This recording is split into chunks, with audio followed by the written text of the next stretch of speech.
Cet homme se rend avec son vélo à un entretien d'embauche. Il laisse donc son vélo devant une maison, tandis qu'il sonne à la porte pour annoncer son arrivée. Soudain, une voiture s'approche et le conducteur klaxonne. Et lorsqu'il sort de la voiture, il commence à être ignorant en demandant si le vélo est celui du garçon, en le poussant du pied. Il dit que ça l'empêche de garer sa voiture. Il demande comment l'homme peut faire ça. Mais l'homme finit par trouver étrange que le garçon connaisse son nom. Et il explique que les deux ont étudié ensemble. Mais l'homme nie en disant qu'il ne se souvient même pas du garçon. Le garçon répond qu'ils ont étudié ensemble à l'université. Mais l'homme n'en a cure et lui ordonne simplement d'enlever la moto de son chemin sur le champ, car il a un entretien d'embauche. Même s'il est maltraité de la sorte, il déplace tout de même le vélo, car il ne veut pas causer de problème. Le conducteur monte dans sa voiture de luxe, pour que la voiture soit plus loin devant lui. Il a fait tout cela à cause de son arrogance et de sa prépotence.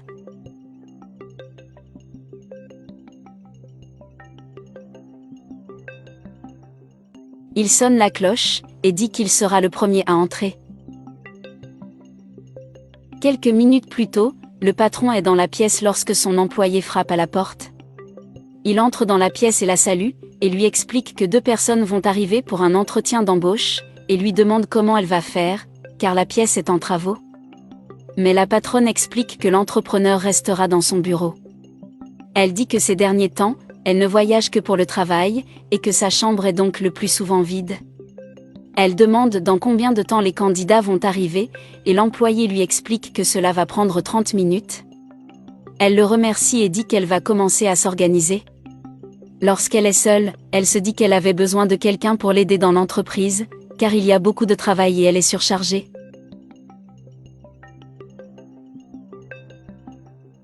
30 minutes plus tard, l'employé salue les 2 candidats et leur demande s'ils ont tous 2 un CV. L'un des candidats l'a fait. Mais le plus arrogant dit qu'il n'a pas l'habitude de prendre des CV et qu'il les envoie toujours par email, parce qu'il est une personne plus moderne et technologique. L'employé dit alors que le patron attend les candidats dans la salle, et qu'ils peuvent y entrer maintenant. Après avoir expliqué où se trouve le bureau du patron, il dit qu'ils doivent frapper à la porte avant d'entrer. Il la remercie donc tous les 2 avant de poursuivre leur chemin. Alors que la femme était dans la pièce, elle entend frapper à la porte et va ouvrir pour les candidats qui sont arrivés. Lorsque les 2 se rencontrent, ils finissent par se reconnaître au même instant, s'embrassant rapidement. L'homme est étonné qu'elle soit propriétaire de cette entreprise. Les 2 hommes profitent de ce petit moment pour tuer un peu de la ville, car ils sont très sympathiques. Puis elle fait de la place pour que l'autre candidat puisse entrer. Elle poursuit en parlant avec son amie de leurs années d'université, en disant qu'elles se sont beaucoup rapprochées lorsqu'elles étaient ensemble. La femme finit par lui demander ce qu'il fait dans son entreprise, et il répond qu'il est là pour l'entretien d'embauche. Et dit qu'il est encore plus heureux de la voir devant la compagnie. L'autre candidat remet alors son CV, en disant qu'il est aussi là pour l'entretien d'embauche.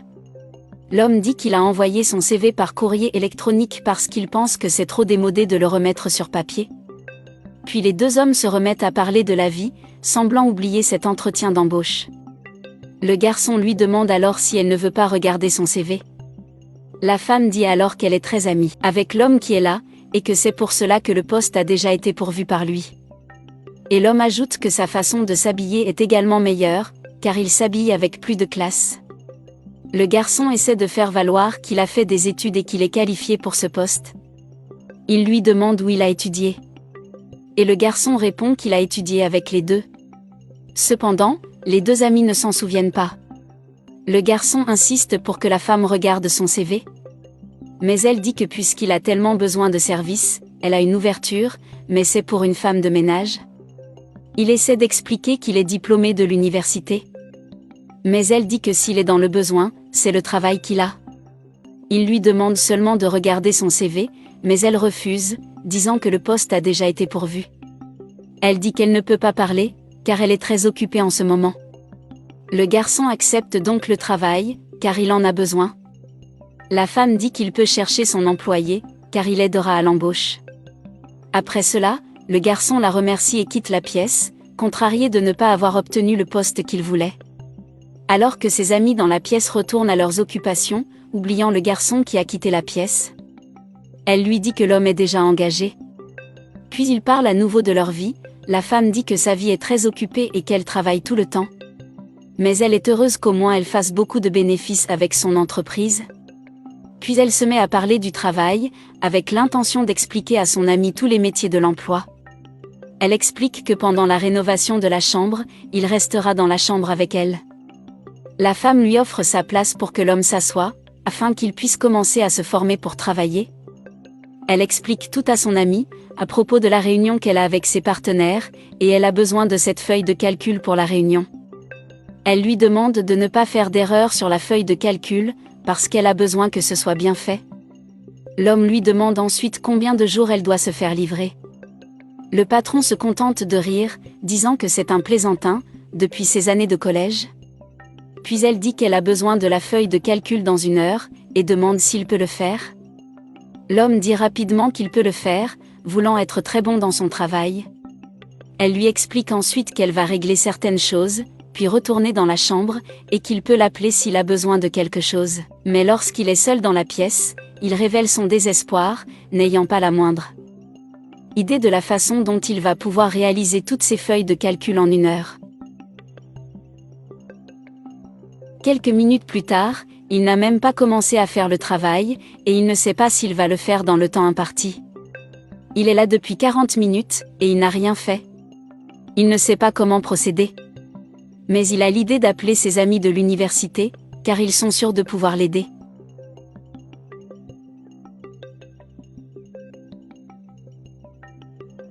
Dès que son ami répond à l'appel, il se salue, mais son ami l'interrompt en disant qu'il est très occupé et qu'il ne peut donc pas parler. Il s'excuse ensuite d'être dans le chemin et met fin à l'appel après avoir dit au revoir.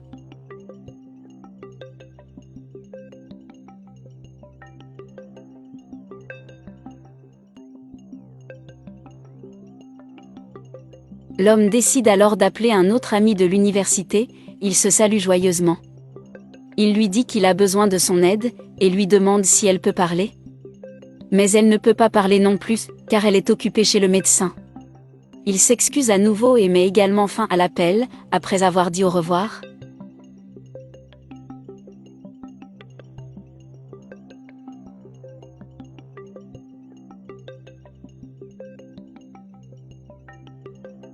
Son désespoir s'accroît encore, car il n'a aucune idée de qui peut l'aider avec cette feuille de calcul. Il finit par avoir l'idée d'appeler un autre ami, pensant qu'il pourra l'aider à résoudre son problème.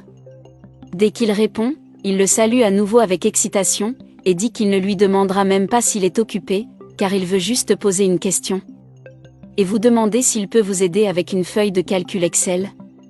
Mais l'appel est interrompu au même moment, il appelle son ami, mais il n'y a pas de réponse. Pendant qu'il se lamente, l'agent d'entretien est tout près en train de balayer le sol du salon. En colère, l'homme lui demande ce qu'il fait là, et il lui explique simplement qu'il fait le ménage. Le nettoyeur dit qu'il doit nettoyer, parce que c'est son obligation professionnelle. Mais l'homme dit que le bruit du balai le dérange et lui ordonne de prendre un chiffon et de nettoyer son bureau. Comme il n'a pas de linge, l'homme ordonne alors à l'homme de ménage d'aller chercher de l'eau pour lui, en lui criant de faire vite. L'agent d'entretien tente d'expliquer que ce n'est pas son travail, mais l'homme ne veut pas l'entendre, il lui ordonne simplement d'aller chercher son eau immédiatement, car c'est lui qui dirige l'endroit. N'ayant pas le choix, l'agent d'entretien va chercher son eau, sachant qu'il ne peut pas perdre son emploi. Quelques instants plus tard, il sait que sa feuille de calcul n'était pas très bonne, mais c'est ce qu'il a réussi à faire. Peu après, l'agent d'entretien revient avec le verre d'eau de l'homme, qui lui dit de se dépêcher, car il a soif. Dès qu'il boit l'eau, il accuse l'homme de ménage d'avoir mis du poison dans l'eau, en disant que les gens comme l'homme de ménage sont comme ça. Il dit qu'il est dégoûté par l'eau parce qu'elle contient du chlore. Pendant qu'il se plaint tout seul, l'agent d'entretien retourne à son travail de nettoyage de la pièce. Il s'excuse également auprès de l'homme et promet que cela n'arrivera plus la prochaine fois. Peu après, le patron revient dans la pièce et lui demande s'il a terminé la feuille de calcul qu'elle a demandée. L'homme dit alors que c'est prêt et que c'était parfait, exactement comme elle l'attendait. Mais lorsqu'elle vérifie la feuille de calcul en la prenant, elle se demande si l'homme ne joue pas avec elle. Elle se plaint de son travail, disant que c'est trop mauvais, et que c'est plein de fautes. Le nettoyeur essaie de l'appeler. Mais le patron l'ignore, il continue à se disputer avec l'homme sur le mauvais travail qu'il a fait. Elle se demande ce qu'elle va faire, car dans 20 minutes elle a une réunion avec ses partenaires. L'homme essaie de dire qu'il a fait de son mieux, et qu'il n'y a rien de mal dans la feuille de calcul. Mais elle ne le croit pas. Une fois de plus, le nettoyeur l'appelle et lui dit qu'il peut faire la feuille de calcul si elle le souhaite. Mais elle refuse, disant qu'il ne comprend pas ce sujet, car c'est un sujet sérieux. Mais il explique qu'il est diplômé, comme il l'a dit, et qu'il peut faire cette feuille de calcul. L'homme tente de contester, mais le patron lui dit de se taire. Il consulte donc la mauvaise feuille de calcul pour voir s'il peut le faire en 20 minutes, car c'est le temps dont le patron a besoin pour commencer la réunion. Le nettoyeur confirme qu'il peut le faire, et le patron demande à l'autre homme d'excuser sa chaise. Il s'oppose à l'attitude de la patronne, ne croyant pas qu'elle puisse laisser faire l'agent d'entretien. L'homme n'accepte pas que le nettoyeur soit assis sur cette chaise, portant des vêtements comme ça. Mais la patronne lui fait comprendre qu'elle est le patron de cette entreprise et lui ordonne de se lever immédiatement. Ensuite, la patronne lui dit qu'il a 20 minutes pour faire la feuille de calcul, qu'elle va partir pour parler aux partenaires et qu'elle reviendra bientôt pour récupérer la feuille de calcul. Alors que l'agent d'entretien établit la feuille de calcul, l'homme est convaincu qu'il n'y arrivera pas. Mais le nettoyeur est convaincu qu'il le fera. Et demande à l'homme d'aller lui chercher de l'eau glacée, qui refuse immédiatement, ne voulant pas faire le travail car il pense être trop supérieur pour cela. Mais le nettoyeur dit qu'il est maintenant assis sur la chaise, et c'est l'obligation de l'homme. Pas de choix, il fera ce qu'on lui demande, et le nettoyeur retourne à son travail. 10 minutes plus tard, il termine sa feuille de tartinade en même temps que l'homme revient avec son eau, le laissant tout surpris d'avoir terminé. Il demande la permission de regarder la feuille de calcul, ne croyant pas possible qu'il ait terminé. Le patron entre dans la pièce, voulant savoir ce qui se passe. Et le nettoyeur explique qu'il a terminé la feuille de calcul, la rendant très heureuse de la nouvelle. Elle s'assoit donc à son bureau pour vérifier son travail, et est heureuse de constater que c'est un travail parfait.